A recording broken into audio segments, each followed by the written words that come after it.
This is my 1997 Chevrolet Camaro with the 3800 Series 2 V6 motor. I'm going to show you how to take the mass airflow sensor off, clean it, and reinstall it.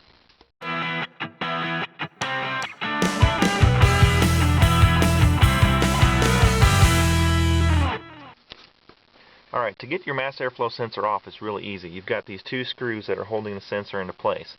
But what I'm going to do is actually take off the snorkel, the air box, and all this so I can look at the front screen element and see if it needs to be cleaned. Get all this off, we're just going to undo a clamp, pull these pins, remove this wiring harness here, and then it all comes out.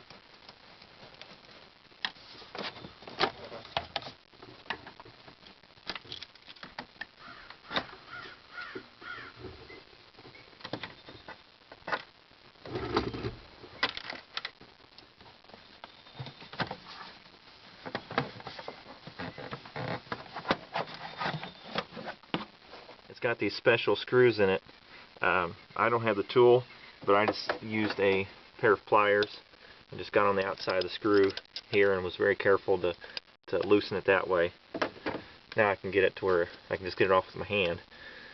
I'm going to be using mass airflow sensor cleaner screws out. Now I'm going to get that wiring harness off. Little tab underneath.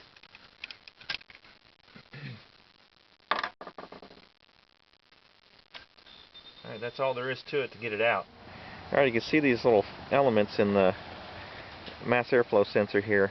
This measures the amount of air or oxygen that's coming through and tells your computer how much fuel it needs to be able to run efficiently. So obviously if these get dirty, it can send the wrong signal. So let's use that mass airflow sensor cleaner and clean this off. You obviously want to be very careful spraying this and cleaning this off because these little sensors, these wires in there are very sensitive, and you don't want to be on the ground and spray it into the ground because you don't want any dust or rocks or anything to get up into these sensors. So you definitely want to use mass airflow sensor cleaner and not some other kind of cleaner because this is better for drying. It doesn't dry sticky like some other cleaners might. If you mess this up, you're looking at about a $90 or $100 replacement. Look down inside the hole where the sensor goes. It doesn't look that bad. What I'm going to do is just take the mass airflow sensor cleaner and we'll spray it all on the inside of this and try to get this gunk out of there before it ends up in my sensor.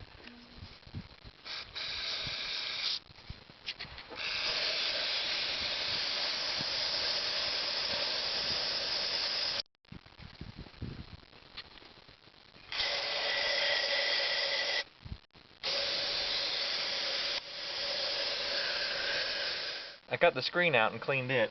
There was a large snap ring holding that in place, and I was very careful to pull the screen out. Just kind of picked it out with this little pick tool and just pulled it out that way.